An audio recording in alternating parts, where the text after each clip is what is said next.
आपला आजचा जो विषय होता शापित वास्तू किंवा बाधित वास्तू, तर आता तुम्ही ते काय हे तर सांगितलं, पण ते समजा आता काही जर त्याच्यावर पॉझिटिव्ह आपल्याला इफेक्ट्स आणायचे असतील किंवा स्पंदनं निर्माण करायचे असतील तर असे काही छोटे उपाय आहेत का? आग्नेय दिशा ॲक्टिवेट करा. चांगले स्पंदनं वाढवायसाठी तुम्ही नाद करू शकता, घरामध्ये शंखनाद करू शकता.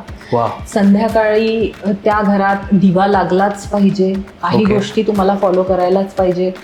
तुळस त्या घरात असायलाच पाहिजे. मी इथे सांगेन आवर्जून एक उपाय ज्याचा अनुभव माझ्या क्लायंटनी पण घेतला आहे. आपल्या शास्त्रात गाईला अतिशय महत्त्व आहे. हो. तर पंचगव्याचा वापर बाधित वास्तूत केला तर बाधा तिथे निघून जाते. ओके. तर तुम्ही गोमूत्राचा वापर, शेणाचा वापर हा भरभरून करू शकता. बर. एखादी जमीन असेल की जिथे बांधकाम नाही झालंय तर मी सांगेल बांधकाम करायच्या आधी 15 दिवस तिथे गाय आणि वासरू आणून ठेवा. ओके.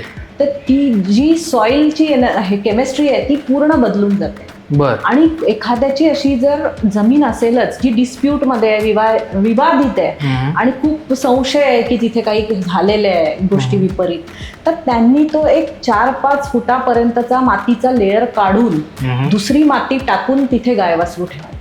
अच्छा. तर त्यांनी ऊर्जा आणि स्पंदनं बदलू शकतात.